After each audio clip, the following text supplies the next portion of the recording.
SK 하이닉스가 자사주 소각한다. 듣던 얘기 아닙니까?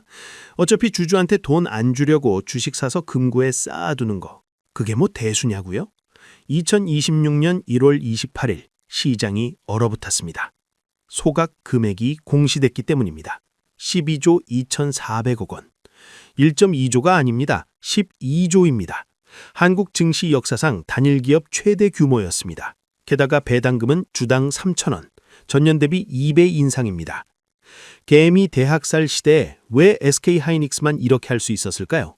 HBM3E로 돈을 벌어서? 맞습니다. 하지만 그게 전부가 아닙니다. SK 하이닉스는 이미 다음 판을 짜고 있었습니다. HBM4, 2026년 2월 양산, 엔비디아 공급 계약 확정, 청주와 용인의 거대한 클러스터 건설 중, 메모리 제조사에서 AI 솔루션 기업으로의 변신, 코스피 6천을 이끈 실체, 그리고 반도체 소부장 기업들에게 쏟아지는 낙수 효과. 오늘 우리는 SK 하이닉스의 진짜 전략을 파헤칩니다. 12.2조 소각의 이면, HBM4의 실체, 그리고 2000주총에서 발표된 AI 메모리 제국 선언까지 지금 시작합니다.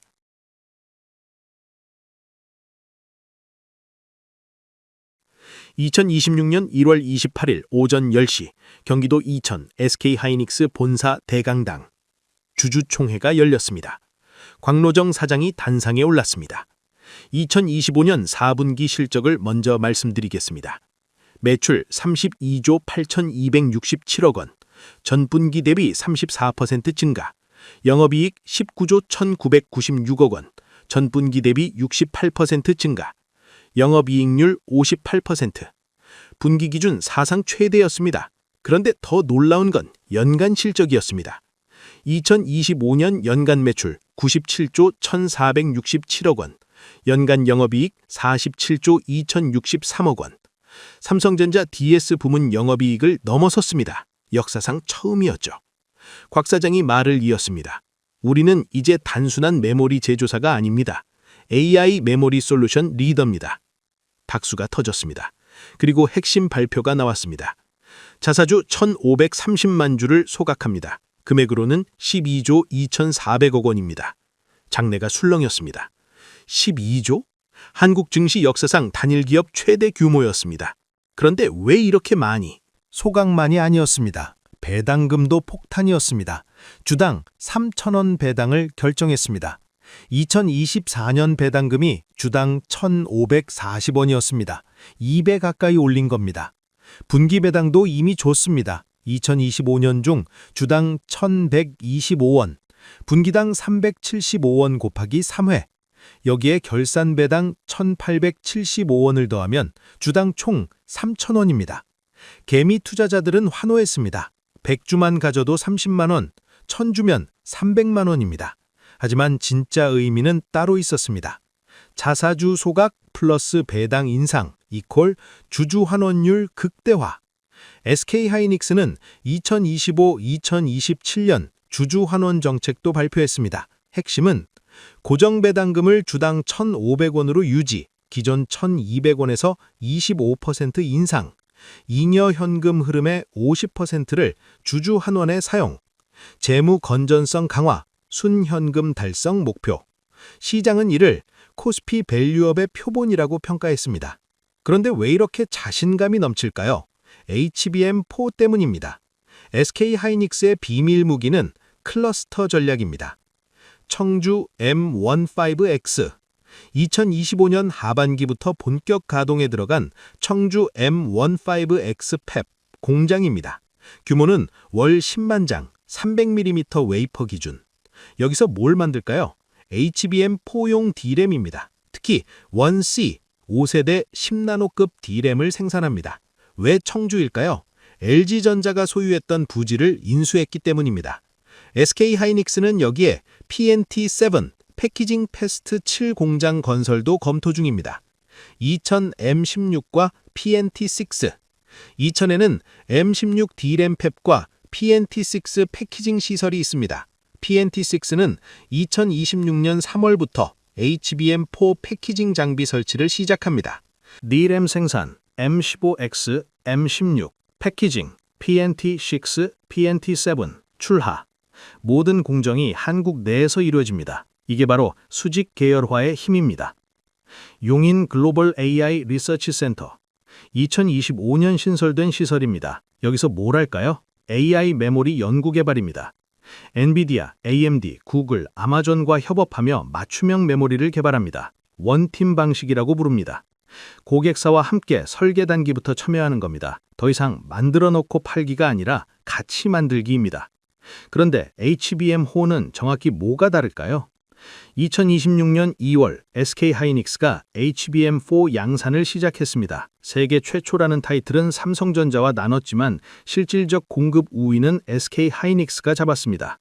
HBM4가 뭐길래?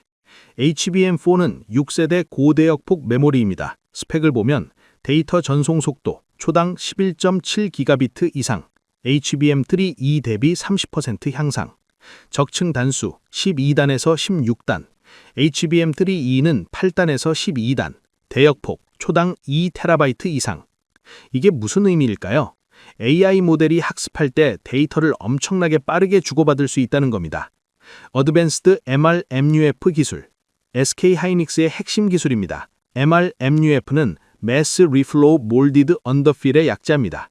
쉽게 말하면 칩을 쌓을 때 사이사이에 특수 소재를 채워 넣어 안정성을 높이는 기술입니다. 열도 잘 식히고 충격도 잘 견딥니다. 경쟁사는 삼성전자는 하이브리드 본딩을 밀고 있습니다. 구리와 구리를 직접 붙이는 방식이죠. 기술적으로 앞서 보이지만 양산 수율이 문제입니다. SK하이닉스는 검증된 기술로 안정성을 택했고 삼성은 신기술로 도박을 택했습니다. 누가 이길까요? 아직 모릅니다. 엔비디아 공급 70%. UBS 증권 분석에 따르면 SK하이닉스는 2026년 엔비디아의 차세대 GPU 루빈에 탑재될 HBM4의 약 70%를 공급할 것으로 예상됩니다. 삼성전자는 약 20%, 마이크론은 10%, SK하이닉스가 압도적입니다. 그런데 단순히 메모리만 팔까요? 아닙니다. 광노정 사장은 1월 주총에서 이렇게 말했습니다. 우리는 더 이상 메모리 제조사가 아닙니다. AI 솔루션 제공자입니다. 무슨 뜻일까요? 과거에는 메모리 칩을 만들어 팔기만 했습니다. 고객사가 8기가 디램 주세요 하면 주는 거죠. 하지만 AI 시대는 다릅니다. 엔비디아가 우리 GPU에 최적화된 메모리를 같이 만들자고 합니다. 그럼 SK하이닉스는 설계 단계부터 참여합니다. 예를 들어 엔비디아의 루빈 GPU는 HBM4 12단을 기본으로 씁니다. 하지만 일부 모델은 16단이 필요합니다. SK하이닉스는 두 버전을 모두 개발합니다. 동시에요. 게다가 구글, 아마존, 마이크로소프트도 자체 AI 칩을 개발 중입니다. 각각 다른 스펙을 요구하죠. SK하이닉스는 맞춤형 메모리를 제공합니다. 이게 바로 솔루션 비즈니스입니다. 수익성은 HBM4의 마진율은 약 60%에서 70%로 추정됩니다. 일반 D램은 30에서 40%입니다. 거의 2배죠. 왜? 경쟁자가 적기 때문입니다. HBM4를 제대로 만들 수 있는 회사는 SK하이닉스, 삼성전자, 마이크론 세 곳뿐입니다. 그렇다면 이 혜택이 SK하이닉스에만 머물까요? 아닙니다. 코스피가 6천을 돌파한 건 2026년 2월이었습니다. 그 중심에 SK하이닉스가 있었죠. 1월 28일 자사주 소각 발표 직후 SK하이닉스 주가는 100만 원을 돌파했습니다. 하지만 중요한 건 밸류업 프로그램의 표본이 됐다는 겁니다. 정부는 2025년부터 코리아 밸류업 프로그램을 추진했습니다. 핵심은 자사주 소각 의무화, 배당 확대, 주주 환원율 제고. SK하이닉스는 이를 완벽하게 실행했습니다. 12.2조 소각, 배당 2배 인상, FCF 50% 환원. 다른 기업들도 따라가기 시작했습니다. 삼성전자, LG전자, 현대차. 대기업들이 줄줄이 자사주 소각과 배당 인상을 발표했죠. 결과는 코스피 6천 돌파입니다. 그런데 반도체 장비 기업들도 웃고 있습니다. SK하이닉스의 HBM4 양산은 장비업계에 황금비를 쏟아붓고 있습니다. 패키징 장비. HBM4는 12단, 16단을 쌌습니다. 이걸 적층이라고 하죠. 적층할 때 필요한 장비는 다이 본딩 장비, 칩을 정밀하게 쌓는 장비, 언더필 장비, 칩 사이에 소재를 채우는 장비, 테스트 장비, 완성된 HBM을 검사하는 장비, 국내 기업으로는 한미반도체, 테크윙, AP 시스템 등이 있습니다. 이들 주가가 2026년 들어 30에서 50% 올랐습니다. 검사 장비, HBM4는 나노 단위 정밀도를 요구합니다. 육안으로는 검사가 불가능하죠. 그래서 필요한 게 원자 현미경, AFM, 전자빔 검사 장비 등입니다. 국내 기업으로는 파크 시스템스, 오로스 테크놀로지 등이 있습니다. 소재 기업, 언더필 소재, 세정화학재, TSV, 관통 전극 소재 등을 공급하는 기업들도 수혜를 봅니다. SK 머티리얼즈, 솔브레인, 동진 세미캠 등이 대표적입니다. 얼마나 벌까요? 업계 전문가들은 2026년은 장비 업계의 슈퍼사이클이라고 말합니다. SK하이닉스와 삼성전자가 HBM4에 쏟아붓는 설비 투자가 약 10조 원으로 추정되기 때문입니다. 그렇다면 우리는 어떻게 해야 할까요? SK하이닉스의 12.2조 소각은 단순한 주주 환원이 아닙니다. 구조적 변화의 신호입니다. 첫째, AI 시대의 진짜 승자가 누구인지 보여줬습니다. 엔비디아? 맞습니다. 하지만 엔비디아만으로는 AI가 작동하지 않습니다. GPU에 메모리가 있어야 합니다. 그것도 초고속 메모리. SK하이닉스는 그 메모리를 독점 공급하고 있습니다. 둘째, 밸류업의 실체를 증명했습니다. 자사주 소각, 배당 인상, FCF 환원, 이것들이 주가에 어떤 영향을 미치는지 보여줬습니다. 주가는 결국 기업이 주주에게 얼마나 돌려주느냐로 결정됩니다. 셋째, 낙수 효과가 실제함을 입증했습니다. SK하이닉스가 HBM4에 투자하면 장비기업, 소재기업, 패키징 기업이 혜택을 봅니다. 이들이 성장하면 또 다른 협력사들이 혜택을 봅니다. 선순환입니다. 그렇다면 투자 전략은? 직접 투자, SK하이닉스 주식, 장기 보유 전제, HBM4 수요는 2030년까지 지속 전망, 간접 투자, 반도체 장비, 소재기업 분산 투자, 한미반도체, 파크 시스템스, SK 머티리얼즈 등, ETF, 타이거 반도체, 에이스 반도체 등. 주의사항, 밸류에이션 확인, SK하이닉스 PER 20배 이상이면 조심, 삼성전자 HBM4 동향 감시, 반전시 판도 변화, 미중 갈등 주시, 반도체는 지정학의 최전선. 마지막으로 SK하이닉스가 주주 환원을 늘리는 건 좋습니다. 하지만 이게 노동자에게도 돌아가는지 감시해야 합니다. 영업이익 47조를 벌었으면 직원 임금도 올라야 합니다. 하청업체 단가도 올려줘야 합니다. 대기업이 혼자 번 돈을 혼자 쌓아두면 경제는 무너집니다. 돈은 흘러야 합니다. 경제시민은 숫자만 보는 게 아니라 그 숫자 이면의 구조를 봅니다.